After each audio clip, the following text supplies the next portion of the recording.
If you visit Placerita State Park in Santa Clarita, California, you will see Frank Walker's old cabin. Frank Walker and his family were some of the first people to live in Placerita Canyon. Frank Walker was married to Hortense Walker.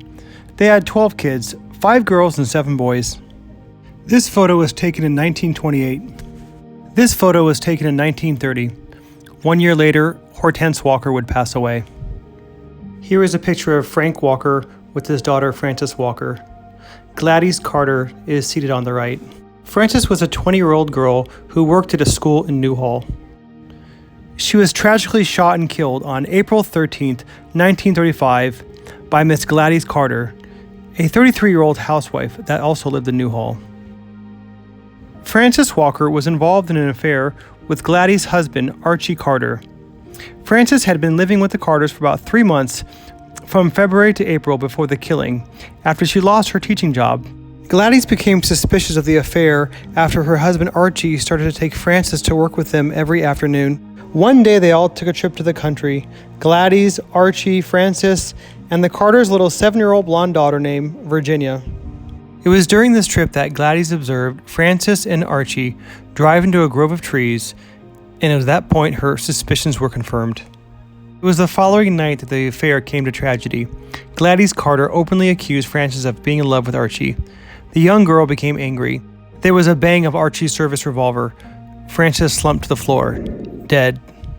The sound of the pistol shot, Carter came running into the room to find Frances lying on the floor, his wife aiming the weapon at herself. As he reached for the gun, it fired, hitting Miss Carter under the left arm. The incident was picked up by the press and sensationalized. The headlines reported, "Wild interlude of jealousy killing madness." Miss Carter recovered from her self-inflicted wound and, charged with murder, she entered a double plea of not guilty and not guilty by reason of insanity. Here is Frank Walker in the courtroom. 2 of Frank Walker's daughters went to the trial, Melba and Irene. Here is Archie Carter and his daughter Virginia at the trial. Gladys Carter took the stand, declaring in her own defense. She said, "That night I told her I knew she was about to become a mother and wanted to help her. It made her angry. She reached out and her hand fell on Archie's gun, which was on the table. I was frightened and I grabbed the gun." Little Virginia took the stand. Her recollection of the night was much different from that first reported to the police. She said, "Frances's hand fell on Daddy's gun, which was on the table. Mama rushed over and got the gun and said, 'Tell me the truth, Frances.' Then Daddy rushed in and grabbed Mama, and the gun went off." The jury of 9 women and 3 men returned with a verdict of manslaughter against Gladys Carter. Then came the second part of the trial, where she was determined to be temporarily insane at the time of the crime.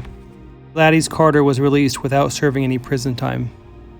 The district attorney's office later filed a complaint against Archie, charging him with having contributed to the delinquency of Miss Walker, who was a minor at the time of her death. He was sentenced to a year in prison. Frances Walker never got the justice she deserved.